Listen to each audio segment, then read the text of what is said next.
안녕하십니까. 한국약손요리협회 회장 양승입니다. 오늘은 마에 대해서 설명을 드릴까 합니다. 마는 산에서 나는 약이라고 해서 산약이라고도 부르죠. 이 한약재로 사용할 때는 산약이라고 이렇게 많이 부릅니다. 효능이 워낙 좋다 보니까 산에서 나는 장어라는 그런 별칭도 가지고 있습니다. 그런데 옛부터 이렇게 약으로 많이 사용해 와서 그런지는 몰라도 이 식품에서의 어떤 활용도는 굉장히 낮습니다. 그렇지만은 여러분들이 요리에 이렇게 말을 사용하다 보면은 그 활용도가 굉장히 무궁무진합니다. 한때는 일식집 가면은 그렇게 그 에페타이저로 이렇게 말을 생으로 갈아가지고 참기름 얹어서 이렇게 나오기도 했죠. 그런데 마는 생으로 먹는 것보다는 익혀 먹는 게 더 좋습니다. 이 약재로 사용할 때는 마를 바짝 말려가지고 이렇게 사용하기도 하는데, 식품으로 사용할 때는 생으로 하거나 아니면은 삶거나 또 이 가루로 만들어서 이렇게 활용할 수가 있습니다. 그러면은 마에 대해서 이렇게 자세히 알아보도록 하겠습니다. 마는 주로 중국이나 한국, 일본, 대만에 서식하고 있고 덩굴식물로 산호 또는 서열이라고도 부릅니다. 이 주로 뿌리를 먹기 때문에 뿌리 채소로도 이렇게 구별을 하고 또 한약재로 많이 사용되어 왔죠. 향학 구급방에 의하면 고려시대에는 구황식물로도 이렇게 많이 사용을 했다고 합니다. 그리고 그 고대 양성가들은 이 말을 비장이 허약하고 폐가 허약하고 신장이 허약한 그런 증상에 쓰는 약선 재료로 많이 활용을 해왔습니다. 근대에 와서는 그 동서양 의학을 결합한 의사로 유명하죠. 장석순이 산약을 굉장히 많이 이렇게 활용을 해왔었는데, 대표적인 걸로 백호탕. 백호탕은 이제 그 돌림병이 있을 때 많이 썼습니다. 몸에 열이 많이 나면서 구토하고 설사하는 그런 증상이 있을 때 사용하는 방제인데, 이 장석수는 이 방제에 원래는 인삼이 안 들어가는데 인삼을 더 넣고, 원래 쌀이 들어갑니다. 쌀이 들어가는데 쌀 대신에 이 산약을 넣었다래요. 그래서 산약이 비위를 편하게 하면서도 이렇게 그 폐와 신장까지 이 보호하는 그런 작용이 있기 때문에 많이 사용을 했다고 합니다. 그리고 그 봄에는 비위를 튼튼하게 해야 된다 그랬죠. 비위가 약해지기 쉽기 때문에 비위를 튼튼하게 해야 되는데 산약이 가장 어울리는 그런 이 약재면서 식품이죠. 그래서 봄에 먹으면 좋다고 합니다. 우리나라에서는 주로 그 경북 영주나 안동, 그 다음에 충남에서는 당진, 경남 진주, 전북 정읍 이런 지역에서 많이 재배하고 있습니다. 그러면은 문헌상에 나와 있는 산약의 효능을 한번 알아보겠습니다. 신농본초경, 굉장히 제일 오래된 책이죠. 여기는 이제 이 약재를 상품, 중품, 하품으로 이렇게 구별해 놨는데 상품에 해당됩니다. 중초의 기력을 보호하고 허약한 체질을 개선하고 장기 복용하면은 기와 눈이 밝아지고 몸이 가벼워지면서 장수한다 라고 기록되어 있습니다. 이 약성론에 보면은 5로7상 신체가 굉장히 허약한 사람들 이야기하는 거죠. 병이 많고 이런 사람들을 보호하고 요통을 멈추게 하면서 심신을 안정시키고 허약한 인체를 튼튼하게 한다라고 기록되어 있습니다. 일화자본초에도 오장을 돕고 근골을 튼튼하게 하면서 정신을 안정시키고 신장의 정을 보호하면서 건망증을 치료한다라고 기록되어 있습니다. 의학 충중참서록 앞장에서 말씀드린 장석순이 지은 책입니다. 이 산약은 비장과 신장을 보호하고 위를 맑게 하고 아래를 잘 고정시켜서 대소변을 잘 통하게 하고 약선으로 만들면 좋다라고 기록되어 있습니다. 그리고 환기, 천하분, 지모와 함께 이 오객탕을 만들어서 당뇨 이 치료제로도 많이 활용을 했습니다. 본초 강목에는 신장의 기운을 보호하고 비위를 튼튼하게 한다라고 기록되어 있습니다.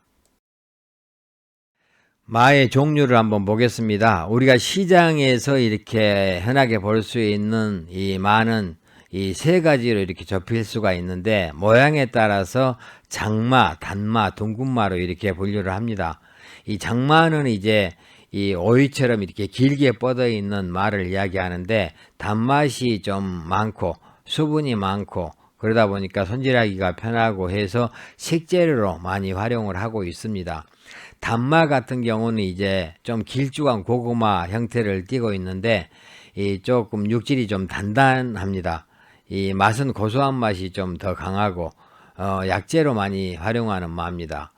이 둥근마 같은 경우는 이제 모양이 둥글둥글하게 생겼는데 고소한 맛이 좀 강하고 바깥 껍질이 이 약간 다른 마에 비해서 약간 검은색을 좀 많이 띠고 있고 마의 대표적인 성분이죠. 뮤신 성분이 많이 들어 있어서 이렇게 그 약재로도 많이 사용을 하고 있습니다. 뭐 이거 외에 이제 국화마, 부채마, 단풍마, 뭐 각시마 뭐 이렇게 있는데 뭐 이것은 조금 여러분들이 보기가 힘드니까 이 세 가지만 기억을 하고 계시면 될 것 같습니다. 동양의학에서 말하는 산약의 효능을 보겠습니다. 산약의 성질은 평하고 맛은 달면서 비장경, 신장경, 폐경으로 들어간다고 했습니다. 이 마는 식품에 더 가깝기 때문에 특별한 이런 어떤 부작용을 일으키거나 아니면 한쪽에 치우치지 않습니다. 따라서 여러분들이 기억을 하실 때 이 식품으로 생각을 하시고 비장이 허약하거나 신장이 허약하거나 폐가 허약한 그런 사람들한테 좋은 식품이다라고 생각을 하시면 되겠습니다. 좀 더 구체적으로 들어간다라면 비장이나 신장, 폐에 기운이 부족할 때 또 음이 부족할 때 사용하면 좋습니다. 구체적으로 한번 보겠습니다. 비장의 기운과 음을 튼튼하게 한다 그랬죠. 주로 몸이 마르고 기운이 없으면서 식욕이 없고 배가 더부룩하면서 변이 묽게 나오는 그런 사람들이 비장의 기와 음이 부족한 사람들이죠. 이런 사람들한테 효과가 있고 또 폐의 기운과 음을 자양한다라고 했는데 마른 기침하거나 폐가 허약해서 나타나는 그런 천식에 도움이 됩니다. 이 신장에 또 기운과 음을 자양한다 그랬죠. 그렇기 때문에 이 허리하고 무릎이 좀 약하고 또 밤에 소변을 자주 보러 가고 유뇨가 있거나 활정, 조루, 냉대화가 있는 그런 사람들한테 좋습니다.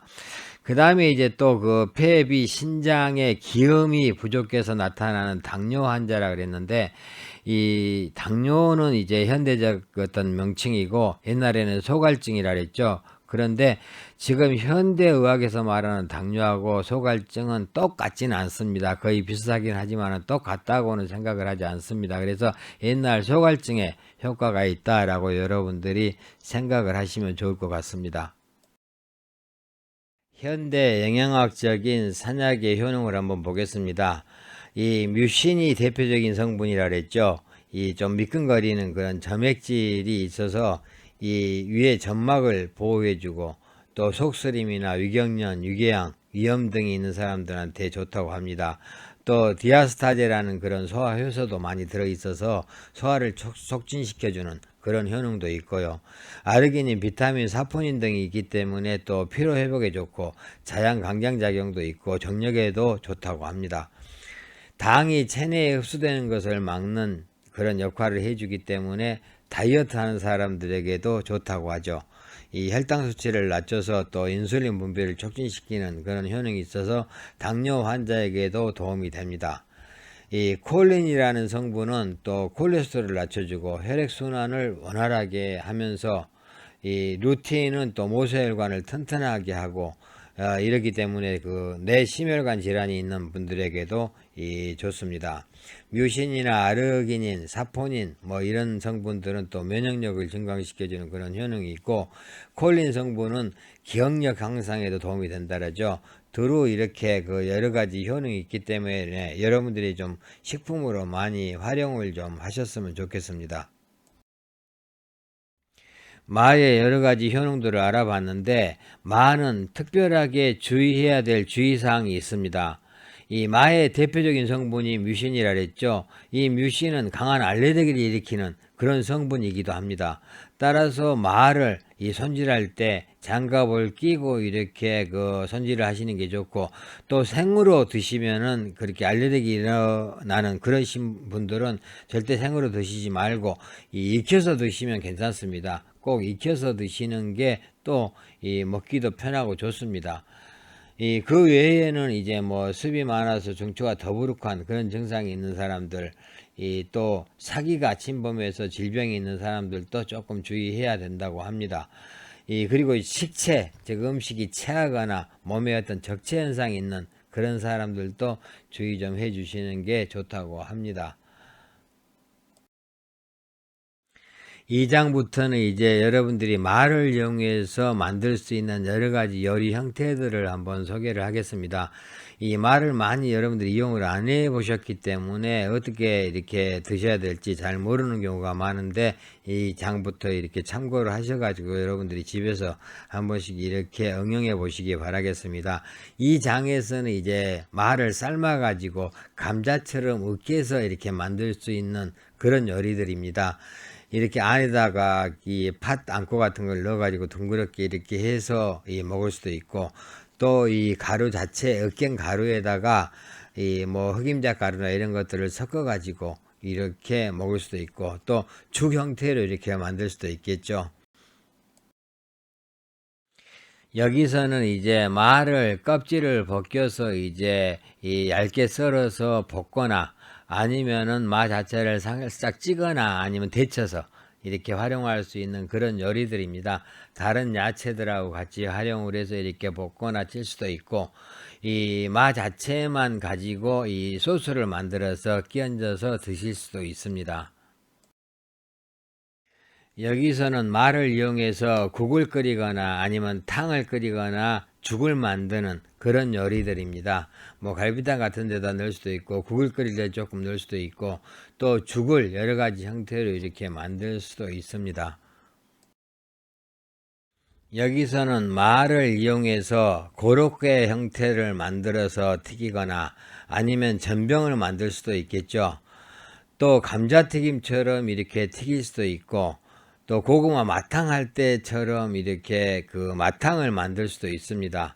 이렇게 다양하게 요리를 우리가 할 수가 있기 때문에 여러분들이 올 봄에는 이 말을 좀 사다가 이렇게 여러 가지 요리를 한번 집에서 해 드셔 보시기를 바라겠습니다. 산속의 장어라고 불리는 마에 대해서 여러 가지 알아봤습니다. 이 마트에 가셔서 마 하나 사다가 여러분들이 그 취향에 맞는 그런 요리들을 선택해서 만들어 보시기 바라겠습니다. 감사합니다.